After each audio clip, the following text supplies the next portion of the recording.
ہمارے چینل میں خوش آمدید۔ تو چلیے شروع کرتے ہیں آج کی کہانی۔ میرا نام فرح ہے اور میرا تعلق لاہور سے ہے۔ میں ماسٹرز کی طالبہ ہوں۔ میرے 2 بھائی ہیں۔ سب سے بڑے بھائی فارس بھائی جو اپنے خاندان سمیت بیرون ملک مقیم ہیں، اور چھوٹا بھائی حمید بھائی میرے امی اور ابو کے ساتھ رہتے تھے، اور میں ایک بہن۔ میرے بھائی مجھ سے بڑے ہیں اور میں ان کی چھوٹی لاڈلی بہن۔ بھائی مجھ سے بہت پیار کرتے ہیں۔ گھر میں بہت خوشیوں کا ماحول تھا کیونکہ چھوٹے بھائی کی شادی تھی۔ میں نے ہر چیز اپنی پسند سے خریدی تھی۔ امی ابو بھی بہت خوش تھے، اور بھائی کی تو خوشی کا کوئی مول ہی نہیں تھا کیونکہ وہ لڑکی ان کی اپنی پسند کی تھی۔ پھر ہمارے ارمانوں بھری شادی بہت دھوم دھام سے ہوئی۔ بھائی کی محبت کی شادی تھی اور وہ اس شادی سے بہت خوش تھے۔ انہیں دیکھ کر ہم بھی خوش تھے۔ خوشی سب کے چہرے سے عیاں تھی۔ میری بھابھی بہت خوبصورت تھی۔ دونوں کی جوڑی جیسے چاند سورج کی جوڑی تھی۔ ایک دوسرے سے بہت پیار کرنے والے، ایک دوسرے کا بہت خیال رکھنے والے اور قدر کرنے والے، عزت کرنے والے تھے۔ دونوں ایک ساتھ یونیورسٹی میں پڑھتے تھے، وہیں سے دونوں کی ملاقات ہوئی تھی۔ بھائی کا پیار مجھ سے کم نہ ہوا اور میں بھی ان دونوں کو خوش دیکھ کر خوش تھی۔ اسی وجہ سے میرا اور بھابھی کا بھی ایک دوسرے سے لگاؤ پیدا ہوا۔ وہ مجھ سے بہت پیار سے پیش آتی تھیں، مگر یہ سب زیادہ وقت نہیں چل سکا کیونکہ مجھے اپنے بڑے بھائی فارس کے پاس بیرون ملک جانا تھا اپنی اعلیٰ تعلیم کے لیے۔ یہ میرا خواب تھا کہ میں کسی اچھی یونیورسٹی میں پڑھوں، اور میری اسی خواہش کے پیش نظر مجھے امی ابو نے بھائی کے پاس بھیجنے کا فیصلہ کیا، جس پر میں بہت خوش تھی۔ اماں اور ابا بھی کافی مطمئن تھے کیونکہ میں نے وہاں بڑے بھائی کے پاس رہنا تھا۔ میرے بھائی انگلینڈ میں ڈاکٹر تھے، بہت نفیس طبیعت کے اور سلجھے ہوئے انسان۔ شادی تو ان کی بھی پسند کی تھی، مگر ان کی انڈرسٹینڈنگ کیسی ہے یہ ہم نہیں جان سکے کیونکہ وہ شادی کے فوراً بعد ہی انگلینڈ چلے گئے تھے۔ لوگ تو کہتے ہیں کہ نشا بھابھی ان کی بیوی کی قسمت بہت اچھی ہے، جو بھائی کو یوں اچانک اتنی اچھی نوکری مل گئی۔ ساتھ ہی بھائی کے دن بھی پھر گئے۔ ہم لوگ بھی لوئر کلاس فیملی سے نہیں تھے، مگر بھائی کے دن واقعی باہر کے ملک منتقل ہوتے ہی بدل گئے۔ یہ سب ہمیں ویڈیو کال سے پتہ چلتا تھا، ورنہ تو بھائی دوبارہ ملک واپس نہیں آئے تھے، نہ تب جب اماں بہت سیریس بیمار تھی، اور نہ ہی حمید بھائی کی شادی پر، مگر پیسے وہ باقاعدہ طور پر بھیجتے تھے۔ جو بھی تھا ہے تو میرے سگے بھائی تھے نا، اس لیے اماں ابا نے مجھے جانے کی اجازت دے دی۔ اب بھلے بھائی اور بھابھی میرے آنے سے خوش ہوں یا نہ ہوں، میں نے ان کی طرف چلے جانا ہے اور انگلینڈ کی کھلی، تازہ اور صاف ہوا میں سانس لینا تھا۔ انگلینڈ جیسے ملک میں ہاؤس ہیلپ رکھنا کافی لگژری آئٹم میں ہوتا ہے۔ اسی طرح میرے بھائی کے گھر میں بھی کوئی ملازمہ نہیں تھی۔ یہ میرا ان کے ساتھ ان کے گھر میں تیسرا دن تھا جب میری کچھ تھکن اتری اور میرا جیٹ لیگ ختم ہوا اور میں کچھ ماحول سے مانوس ہونے لگی تھی۔ تو صبح وقت پر اٹھنے کی کوشش کی، مگر باہر آ کر دیکھا تو بھائی بھابھی ناشتے کی میز پر بیٹھے ناشتہ نوش فرما رہے تھے۔ مجھے دیکھ کر مسکرا کر ساتھ بیٹھنے کی دعوت دی، جسے میں نے بھی مسکرا کر قبول کر لیا۔ کھانے سے فارغ ہونے کے بعد معلوم ہوا کہ بھابھی اپنی بیماری کی وجہ سے آج کل اپنی نوکری پر نہیں جا رہی تھی۔ یہ سن کر مجھے سکون ملا کہ شکر ہے مجھے اکیلے نہیں رہنا پڑے گا۔ بھائی جلدی میں تھے اور ہمیں مل کر کام پر چلے گئے۔ البتہ بھابھی کو کہہ کر گئے کہ مجھے کہیں گھمانے لے جائیں، جس پر انہوں نے میری توقع کے خلاف انکار نہیں کیا بلکہ ہاں میں سر ہلا دیا۔ اس وقت میں نے محسوس کیا کہ بھابھی کچھ کھچی کھچی سی ہیں، صرف مجھ سے نہیں بلکہ بھائی سے بھی۔ ان کا منہ بنا ہوا ہے۔ شاید میرا آنا انہیں برا لگا تھا۔ یہ ان کا اپنا مسئلہ ہے۔ جو بھی تھا، مجھے عجیب و غریب قسم کے وسوسے ستا رہے تھے۔ اگر بھابھی نے بھائی کو مجبور کر دیا کہ وہ مجھے گھر سے بھیج دیں تو میں کیا کروں گی؟ مگر ساتھ ہی یہ سوچ بھی تھی کہ بھائی کی میں لاڈلی بہن ہوں، وہ مجھے کچھ نہیں کہیں گے۔ انہی سوچوں میں ڈوبی بیٹھی تھی جب بھابھی نے آ کر کہا کہ وہ کہیں کام سے جا رہی ہیں، میں دروازہ بند کر دوں۔ ان کو دیکھ کر مجھے عجیب سا لگا کیونکہ ایک تو ان کا حلیہ عجیب سا تھا، ساتھ ہی گھر کی حالت جو بگڑی پڑی ہوئی تھی، اور بھابھی تو بیمار تھی نا، تبھی نوکری پر جا نہیں رہی تھی۔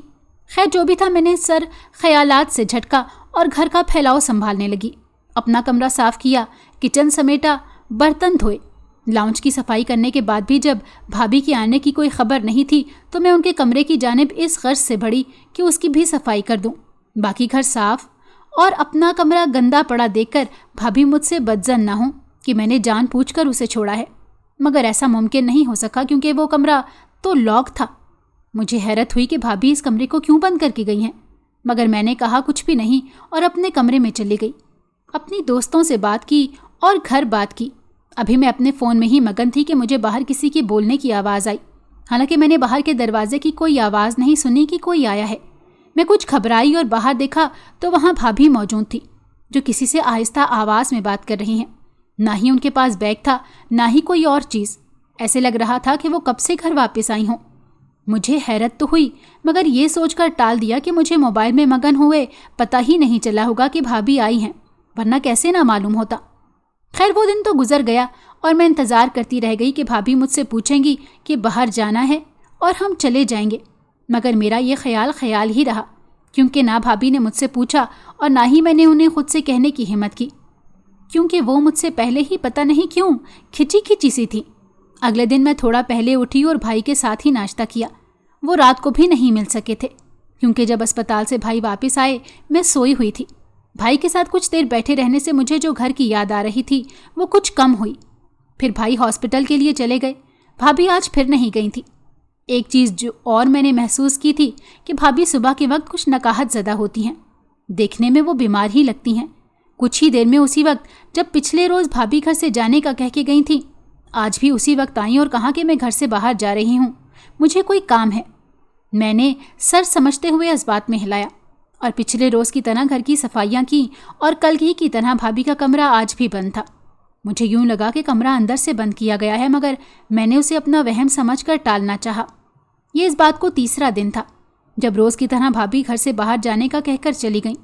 आज मैं इस बात से थक गई कि आखिर चक्कर क्या है जो भाई यूँ सुबह काम का कहकर हॉस्पिटल चले जाते हैं और थोड़ी देर बाद भाभी भी घर से ये कहकर निकल जाती हैं कि उन्हें कोई काम है।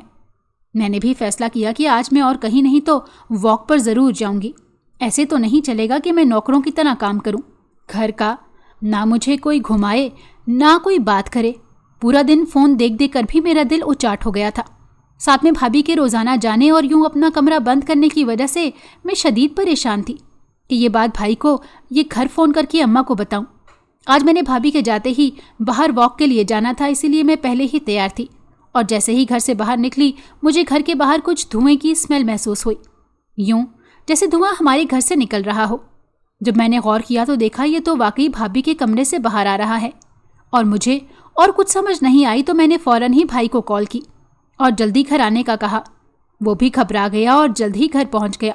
जब हम दोनों घर के अंदर गए तो भाई ने डुप्लीकेट चाबी से कमरे का दरवाज़ा खोला था और जब हम दोनों अंदर दाखिल हुए तो देखा भाई के कमरे में धुआं भरा हुआ है और भाभी ज़मीन पर ऊंधी पड़ी हैं। मैं भागकर पानी लेने गई। भाई ने खिड़कियां दरवाजे खोले और कमरे से धुआं निकालने की कोशिश करने लगे। भाभी को बेड पर लेटाया और पानी फेंका तो भाभी होश में आ गई। मैं उलझी बैठी सोचती रही कि भाभी तो बाहर गई हुई थी, फिर ये अंदर ऐसे बेहोश कैसे पड़ी थी। खैर, जो भी हो, ये तो तय था कि मैं भाभी और भाई में से किसी से भी नहीं पूछूंगी, क्योंकि मुझे अभी 2 साल उधर उनके साथ रहना था। उस दिन के बाद से भाभी ने मुझे ये आकर कहना छोड़ दिया कि वो कहीं जा रही हैं, बल्कि उन मखसूस औकात में उनका कमरा बंद रहता। ना उन्हें घर की कोई फिक्र और ना ही काम पर जाने की कोई उम्मीद मुझे नज़र नहीं आई थी। और ये ख्याल मेरा जल्द ही सही साबित हुआ जब भाभी की कंपनी वालों ने उन्हें नौकरी से निकाल जाने का बताया। इतनी महंगाई के इस दौर में जब नौकरी चली जाए तो ये बात किसी तूफान से कम नहीं होती, वो भी इसी तरह के मुल्क में जहाँ पर हर किसी का काम करना घर के निज़ाम को चलाने के लिए ज़रूरी था। भाभी फिर भी मुतमईन थी और ये बात मेरे लिए बहुत हैरानकुन थी। मेरी क्लासेस में अभी वक्त था और मैं 1 महीना पहले इसीलिए आई थी कि मैं कुछ घूम फिर लूँगी, मगर यहाँ आकर तो मैं बिल्कुल ही घर की होकर रह गई थी। भाई काम में मसरूफ़ और भाभी न जाने किन कामों में मसरूफ़ होती थी कि सारा दिन एक घर में रहते हुए भी हमारी ख़ास बातचीत नहीं होती थी। ये एक मेरा मोबाइल था जो मेरी बोरियत के वक्त का साथी रहा था, वरना तो मेरा न जाने क्या हाल होता। ऐसे ही एक दिन मैं घर के लॉन में बैठी फ़ोन इस्तेमाल कर रही थी जब भाई उजलत में घर आए। मैं उनके आने से थोड़ा घबराई कि पता नहीं क्या हुआ है। जब मेरे पूछने पर उन्होंने बताया कि वो अपने कुछ ज़रूरी कागजात लेने आए हैं, बाकी कुछ नहीं, खैरियत है। मैंने समझते हुए सर हिलाया और दोबारा मोबाइल इस्तेमाल करने लगी जब मुझे भाई और भाभी की ऊंची ऊंची आवाज़ें सुनाई देने लगी हूँ, यूं जैसे दोनों लड़ रहे हों। मुझे परेशानी होने लगी कि कहीं मेरी वजह से तो कोई मसला नहीं हो गया। वही परेशानी और वहम दूर करने की पुरानी आदत, मगर जो भी था मुझे डर लगा। ये झगड़ा काफ़ी देर चलता रहा और फिर भाई हॉस्पिटल चले गए। उस दिन मैं दोबारा अपने कमरे से बाहर नहीं निकली। अगले दिन मैं 100 वसवसों के साथ उठी और बाहर देखा कि भाई किचन में मेरी तरफ पुश्त किए प्याली में कुछ फेंट रहे हैं। मुझे आता देकर प्याली के सामने पूरा खड़े हो गए। फिर मुझे भी अपने साथ नाश्ता करने का कहा। उन्होंने अपना और भाभी का नाश्ता तैयार करके रखा हुआ था। मैं सर झटकती अपने लिए भी नाश्ता तैयार करने लगी। भाई चले गए और जाते हुए मुझे कह कर गए कि मैं भाभी को ना जगाऊं, उनकी तबीयत खराब है और वो सो रही हैं। मैंने भी समझकर मुस्कुराते हुए हाँ कहा। दिन चढ़ आया और मैं अपने काम में मगन हो गई। खाना पकाने के बाद जब मैं भाभी के कमरे में सफाई करने की गर्ज से गई तो देखा कि कमरे में अजीब सी स्मेल आ रही थी। मुझे अजीब सा महसूस हुआ और मैं फौरन ही कमरे से बाहर निकल आई। अब मुझे बेचैनी सी होने लगी थी कि न जाने क्या हो रहा है इस घर में। पहले भाभी की मशकूक हरकत, अब घर का ये माहौल। मुझे घर और अम्मी अब्बू बहुत याद आने लगे। साथ ही मुझे आज भाई का रवैया भी मशकूक लग रहा था। और अब जैसे भाभी इस तरह सोई पड़ी थी, इससे मुझे और ज़्यादा रोना आ रहा था। ये सब सिर्फ एक दिन के लिए नहीं था, बल्कि रोज़ सुबह भाई अपने और भाभी के लिए नाश्ता तैयार करते और काम पर चले जाते। भाभी पीछे पूरा दिन सोई रहती और रात को दोनों की आवाज़ें इतनी तेज़ पूरे घर में गूंजती कि मुझे डर लगने लगता कि कहीं दोनों की लड़ाई की आवाज़ों से लोग जमा ना हो जाएं। मगर मुझे समझ नहीं आती थी कि आखिर क्या माजरा है जो ये दोनों इस तरह से लड़ते रहते हैं। कुछ दिनों बाद आखिर एक दिन ऐसा आ ही गया कि भाभी दिन को जागी हुई थी। मुझे उनकी आवाज़ सुनाई दी। वो मुझे पुकार रही थी और आवाज़ में मौजूद दर्द में वाज़ेह तौर पर महसूस कर सकी थी।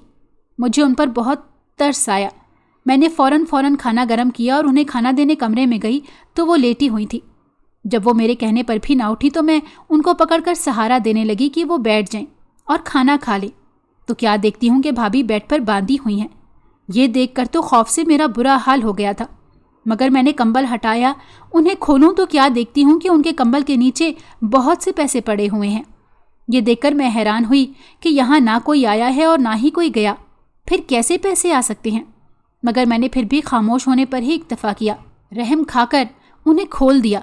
फिर तो जैसे मेरे पैरों तले से ज़मीन निकल गई जब मैंने उन्हें और उनकी हालत को देखा। नकाहत ज़दा वजूद और कमज़ोर हालत। मैंने उन्हें बिठाना चाहा मगर वो बैठ भी नहीं पा रही थी। मैंने सहारा देकर बिठाया और उन्हें खाना खिलाया। फिर उनसे पूछकर उन्हें दवाई दी। अब वो पहले से कुछ बेहतर लग रही थी। उन्होंने मुझे कहा कि अब मुझे वापस वैसे ही बांध दो जैसे पहले था, पर मैंने ये कहकर मना कर दिया कि अब दवा लेकर आराम करें, मैं कर दूंगी। मगर सच तो ये था कि मुझे बहुत डर महसूस होने लगा था और मैं इस वाक़े के बाद भाई की आने तक अपने कमरे में बंद रही। भाई जब घर वापस आया तो निशा भाभी को खुला देखकर तशवीश का इजहार किया, मगर जब उन्हें मालूम हुआ कि मैंने खोला है तो कुछ नहीं बोले। उनकी मोहब्बत मेरे लिए अभी भी वैसी ही थी जैसे मेरे बचपन में और उनकी शादी से पहले इंग्लैंड आने तक थी। अगले रोज़ भाई अपनी उसी रूटीन को फॉलो करते हुए नाश्ता भाभी को करवाकर हॉस्पिटल चले गए। आज मुझे उम्मीद थी कि भाभी सोई हुई नहीं होंगी, मगर घर का काम करने से फारिग होने के बाद तक मुझे उनका ख्याल न रहा। मगर जब याद आया काम ख़त्म करने के बाद तो जाकर मालूम किया तो कमरे का हाल कल वाला था। पैसों का एक ढेर वहाँ मौजूद था, मगर भाभी जाग नहीं रही थी बल्कि सो रही थी। मुझे कुछ दाल में काला लगा था। उसके साथ ही जो बात मेरे लिए तशवीशनाक थी वो ये कि निशा भाभी उस सारा वक्त जब फारिज भाई घर पर नहीं होते थे सोई क्यों रहती थी। पहले तो मुझे लगा कि वक्ती तौर पर ऐसा हो रहा है, मगर ये सिलसिला तो चलता रहा। सब कुछ मामूल के मुताबिक चल रहा था जब मुझे अचानक ही घर में किसी शोर की आवाज़ सुनाई दी, कुछ मुख्तलिफ सा, उस पर सुकून माहौल के फुसूं को तोड़ने वाला। मैं घबरा कर बाहर गई तो आवाज़ निशा भाभी के कमरे से आ रही थी। मैंने देखा तो निशा भाभी की तबीयत बिगड़ने लगी थी। वो चिल्लाकर कह रही थी कि मुझे खोलो। पहले तो मैंने नज़रअंदाज करके जाना चाहा, मगर फिर मुझे उनकी हालत पर तरस आया और मैं भाई को फ़ोन करने लगी कि वो आकर भाभी को देखें, क्योंकि अब मुझे डर भी लगने लगा था और आज मैं भाई से अब सच पूछने का इरादा भी रखती थी, क्योंकि रोज़ के अजीबो गरीब वाक़यात देखकर मैं पहले ही बहुत परेशान और बेसकून सी रहने लगी थी। जिस घर का माहौल ऐसा हो, जाहिर है वो कैसे सुकून से रह सकता है। कहते हैं ना, झूठ तमाम बुराइयों की जड़ है। एक झूठ को छुपाने के लिए 100 और बोलने पड़ते हैं। ये सब बातें हम बचपन से सुनते आए हैं, मगर कभी सोचा झूठ को क्यों तमाम बुराइयों की जड़ कहा गया है। क्योंकि जब हम कोई भी गलत काम करते हैं हम उसे छुपाते हैं, जिसके लिए हमें झूठ बोलना होता है।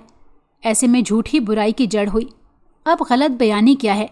इससे मुराद कोई भी गलत सलत घुमा फिरा कर ये गलत अंदाज में करना। आपने कभी खुद भी तजर्बा किया होगा कि कभी आप कोई बात कर रहे हैं, जो सही बात है मगर उसका वक्त गलत है। इससे क्या होता है? इससे दूसरों को तकलीफ और परेशानी का सामना हो सकता है। सच ने एक दिन खुलना होता है, एक नया सूरज तो निकलना यकीनी है। इसीलिए झूठ और गलत बातें करने से बेहतर है कि खामोश रहें। किसी के लिए मुश्किल घड़ी करने से अच्छा है हम दूसरों के मामलात में टांग ही ना अड़ाएं और ना ही लालच में आकर किसी की ज़िंदगी दांव पर लगाएं, क्योंकि कभी कभी तदबीरें उलट भी जाती हैं। आज का दिन मेरे ऊपर सच जानने का था, क्योंकि झूठ एक दिन खुल जाता है। इसीलिए कोशिश करें आपके अमाल, आपके अफ़आल और बातों से दूसरों को मदद और फ़ायदा मिले, ना कि कोई नुकसान और दुख और तकलीफ़। हमें ज़िंदगी में एक उसूल बना लेना चाहिए कि अगर ज़िंदगी में पॉजिटिविटी नहीं फैला सकते तो बराह करम मनफी चीज़ भी ना फैलाएं। ये हम हमेशा दूसरों को कहते हैं। आज इस बात पर खुद पर गौर करते हैं, क्या हम तो किसी के साथ नेगेटिव नहीं हुए? एक मिनट रुकें और सोचें। अगर जवाब हाँ में आता है तो सबसे पहले हमने ये इरादा करना है कि हम अपनी इस आदत को ख़त्म करें। जी, अगर किसी रिश्ते की वजह से आपको नेगेटिव होना पड़ता है तो उसको छोड़ दें, उससे किनारा इख्तियार कर लें, पर अपनी पर्सनैलिटी को ख़राब नहीं होने देना। हमें जो खुशी है उसे खुश ही रहने देना है। जब हम दूसरों को खुश करते हैं तो ख़ुद भी अच्छा महसूस करते हैं, क्योंकि आप पॉजिटिविटी दिखा रहे होते हैं। आपकी नीयत अच्छी है। अगर किसी का मूड ख़राब है, हमें उसे ठीक करने में मदद करनी चाहिए। उसके मसले को सुनें और उसे ईमानदारी के साथ गाइड करें। मशवरा भी अमानत होता है। कहीं जा रहे हैं, रास्ते में खाने का बचा सामान ना फेंकें, बल्कि जो फेंक रहा है उसे भी रोकें। जिस मजलिस में किसी की गीबत या दिल आज़ारी हो रही हो, उसे उसी वक्त रोकें, वरना उधर से उठ जाएं कि आप उस गुनाह में शामिल ना हों। ज़रूरतमंद की ज़रूरत पूरी करने में मदद करें, अल्लाह आपकी मदद करेगा। बस नीयत अपनी साफ़ रखें। कुछ चीज़ें, खाना, कपड़े और बहुत सी चीज़ें हम सिर्फ ज़ाहिरी शक्लो सूरत देकर पसंद करते हैं, मगर कभी अच्छा सजाया गया खाना जायकेदार नहीं होता और कभी महंगा लिबास अच्छी क्वालिटी का नहीं होता। इसी तरह इंसान भी ज़रूरी नहीं जैसा ज़ाहिर हो रहे हैं अंदर से भी वैसे ही हों। कभी कभी हम ज़ाहिरी शक्ल सूरत देखकर धोखा खा जाते हैं और बाद में पछताते हैं। इसीलिए हर किसी पर अंधा एतमाद न करें। जो सामने नज़र आ रहा है उसे ही हरफ़े आखिर न समझे। हर किसी की हर बात पर यकीन न करें। कभी कभी कोई बुग़्ज़ अनाद में आकर नुकसान चाह रहा होता है। आपको और मुझे दिमाग क्यों अता किया गया है? ताकि हम उसका इस्तेमाल करके अपनी ज़िंदगी आसान बना सकें, ना कि उसे बुराई के लिए इस्तेमाल करें। देखें, जैसे कहते हैं हर चमकती चीज़ सोना नहीं होती, इसी तरह हर कोयला नज़र आने वाली चीज़ें बुरी भी नहीं होती। ये सिर्फ हमारे मूड और चॉइस पर डिपेंड करता है। हम अच्छे मूड में हों या हमारी किसी मामले से इमोशनल अटैचमेंट हो, हम तभी पूरे फैक्ट्स पर गौर नहीं करते, हम दिल की सुनते हैं।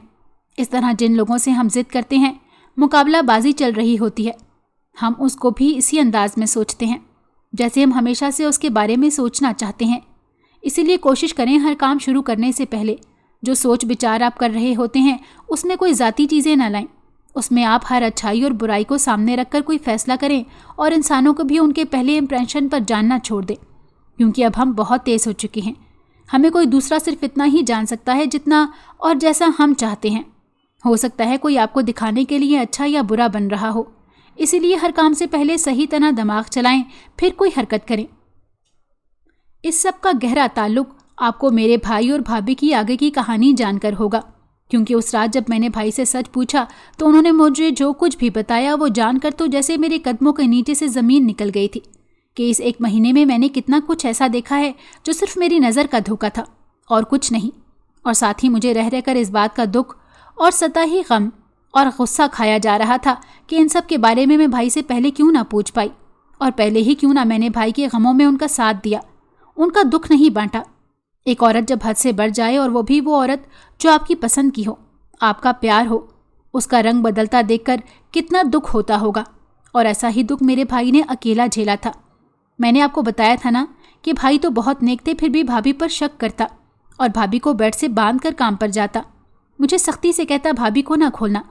जब वापस आता तो कमरे से ढेर सारे पैसे मिलते, जबकि मेरी भाभी रो रो कर कहती कि खुदा के लिए मुझे खोल दो, वरना बहुत पछताओगी।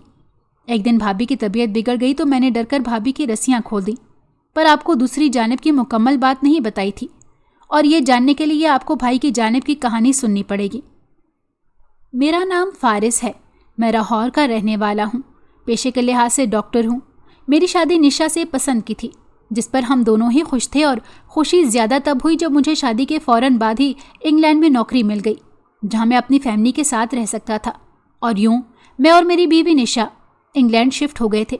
میں عام مردوں کی طرح عورتوں پر روک ٹوک کرنے والا مرد نہیں ہوں، نہ ہی مجھے اپنی بہن بیوی پر اپنی مسلط کرنے کا کوئی شوق تھا۔ اسی لیے میری بیوی نشا نے اپنی زندگی ادھر لاہور اور پھر انگلینڈ میں اپنی مرضی سے گزاری۔ وہ نوکری نہیں کرنا چاہتی تھی اور نہ ہی میں نے زور لگایا، کیونکہ میری تنخواہ سے ہمارا اچھا گزر بسر ہو رہا تھا۔ گھر اور باقی ساری چیزیں نشا دیکھ لیتی تھی اور نوکری میں کر رہا تھا۔ ان سب میں مصروفیت اتنی ہوتی اور ساتھ کچھ نشا سے پیار اور بھروسہ اتنا تھا کہ میں نے کبھی غور نہیں کیا، نہ ہی نشا سے پوچھا کہ وہ میرے پیچھے پورا دن ایک نئے شہر میں اکیلی کیا کرتی رہتی ہے، اور نہ ہی کبھی اس نے مجھے خود بتایا۔ اور یوں ہمارے انگلینڈ آئے ہمیں 1 سال کا عرصہ بیت گیا تھا، جب میں ایک بار کچھ بیمار ہونے کی وجہ سے گھر جلدی آ گیا تھا چھٹی لے کر۔ مگر جب گھر آتا ہوں تو دیکھتا ہوں کہ میرے کمرے کی کھڑکی سے دھواں باہر آ رہا ہے۔ میں کافی پریشان ہو گیا تھا۔ بھاگ کر اندر گیا تو دیکھا اندر نشا کمرے میں دھواں کیے ہوئے بیٹھی ہے۔ اس کے پاس موجود چیزیں دیکھ کر مجھے بہت غصہ آیا۔ میں نے ان سے یہ سب تماشا کرنے کی وجہ کا پوچھا، جس پر ہماری بہت بحث اور لڑائی ہوئی، مگر بات زیادہ نہیں بڑھی۔ اس نے مجھے یقین دلایا کہ آئندہ جیسا میں نے کہا ویسا ہی ہوگا۔ اسی لیے میں نے نشا کی بوریت کی غرض سے اسے نوکری کرنے کا مشورہ دیا، جس پر نشا نے بھی رضامندی کا اظہار کیا، اور یوں یہ بات یہیں دب گئی اور ہم اپنی زندگیوں میں خوش اور مطمئن رہنے لگے۔ یہ شاید نشا نے کام زیادہ صفائی سے کرنا شروع کر دیا تھا، میں نہیں جانتا، مگر ان سب کے تقریباً 2 سال بعد جب میں نے تمہارے انگلینڈ اپنے پاس آنے کا نشا کو بتایا تو اس کے چہرے پر آئی بے چینی مجھ سے چھپی نہیں رہی۔ ساتھ ہی جب اس نے مجھے حمید کی شادی میں شرکت نہیں کرنے جانے دیا کہ وہ بیمار ہے، اور پھر اچانک نوکری چھوڑ دینا، یہ سب میرے اوپر ایک ساتھ بہت سارے وار ثابت ہوئے، جس کا میری آنکھوں پر سے پردہ اتارنے کا کام کیا۔ بھائی مسلسل سنجیدگی سے بولے جا رہے تھے۔ انہیں شاید کافی عرصے بعد کوئی اپنا سا میسر ہوا تھا۔ مجھے سچ جاننے کے لیے بے تابی ہو رہی تھی، اسی لیے باقی خیال جھٹکتی ان کی جانب متوجہ ہوئی۔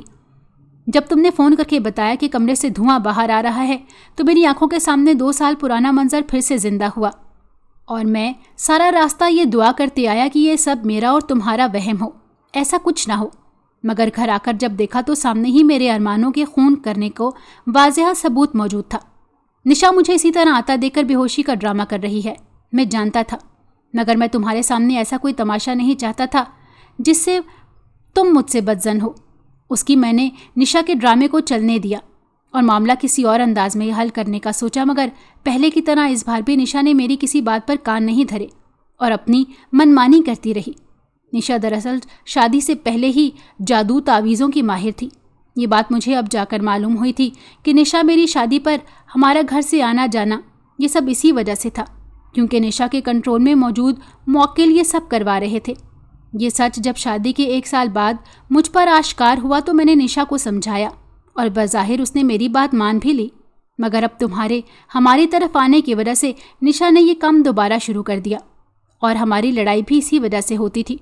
وہ تمہیں کہتی کہ میں کام سے جا رہی ہوں، مگر در حقیقت وہ چلا کاٹنے جاتی تھی، اور ان سب کے حل میں نے یہ نکالا تھا کہ میں اسے روز نیند کی گولیاں دے کر جاؤں گا تاکہ وہ سوتی رہے اور ایسا کچھ نہ کر سکے، اور ساتھ پیسے بھی میں رکھ کر جاتا تھا تاکہ اگر کوئی دیکھے تو بھی شک جادو یا موکل کی جانب نہ پڑے، کیونکہ جو بھی ہے میں اپنی بیوی کا پردہ ابھی بھی چاہتا تھا۔ بھائی بول رہے تھے مگر میں سن بیٹھی، اس حقیقت پر یقین کرنے کی کوشش کرنے لگی۔ جب ہوش میں آئی تو میں نے خود کو یونیورسٹی اسٹاف سے بات کرتے ہوئے سنا کہ مجھے یونیورسٹی روم میں جگہ چاہیے، کیونکہ میں مزید بھابھی کے ساتھ نہیں رہ سکتی تھی، اور نہ ہی اپنا خواب، اپنی پڑھائی چھوڑ سکتی ہوں، اور گھر بتا کر اماں ابا کو پریشان کرنے سے بہتر تھا کہ میں خود ہی کوئی قدم اٹھاؤں۔ بھائی ان سب پر بہت شرمندہ تھے، مگر یہ تو طے تھا کہ میں آئندہ کسی پر بھروسہ نہیں کر سکوں گی، نہ ہی اپنے وہم کو جھٹکوں گی۔